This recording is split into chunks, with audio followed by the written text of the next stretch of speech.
சுதந்திரம் என்பது சும்மாவா வந்தது? 1801 ஜனவரியில் யதுல் நாயக்குடன் இணைந்து ஒரு பெரும் மக்கள் கலகத்துக்கு வித்திட்டான். எல்லா இடங்களிலும் பொருளாசை காட்டி துரோகியரை உருவாக்கி தங்கள் பக்கம் வைத்திருந்தார்கள் ஆங்கிலேயர்கள். ஆனால் கோபால நாயக்கன் இதை புரிந்து கொண்டிருந்தான். பாளையக்காரர்களை ஒருங்கிணைத்து இயன்ற அளவு அவனும் பிரச்சாரம் செய்தான். அதன் விளைவு, பிரிட்டிஷார் வந்து கேட்டால் வரி கொடுக்காதீர்கள், நிதி உதவி செய்யாதீர்கள், அவர்களுக்கு அடிபணியாதீர்கள் என குடிமக்களை பாளையக்காரர்கள் கேட்டுக்கொண்டார்கள். கோபால நாயக்கனும் சின்ன மருதுவும் இணைந்து தீபகற்ப கூட்டு என்ற பெயரில் ஆங்கிலேயருக்கு எதிரான நடவடிக்கைகளில் இறங்கினார்கள்.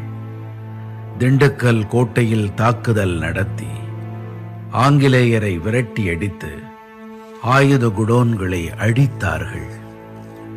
திடீரென ஒரு நாள் விருப்பாட்சியில் இருந்து கிளம்பிய பாளையக்காரர்களின் படை மணப்பாறையில் பிரிட்டிஷ் படையை தாக்கி வெற்றி கொண்டது.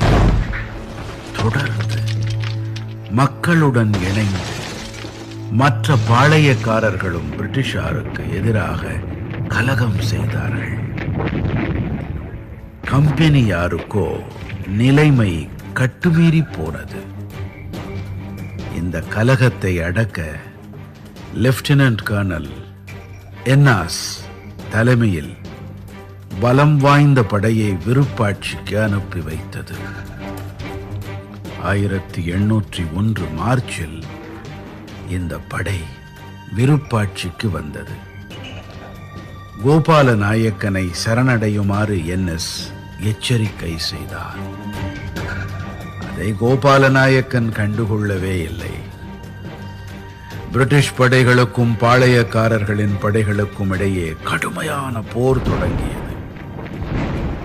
விருப்பாட்சி, நங்காஞ்சியாறு, சத்திரப்பட்டி ஆகிய இடங்களில் கடும் சண்டை.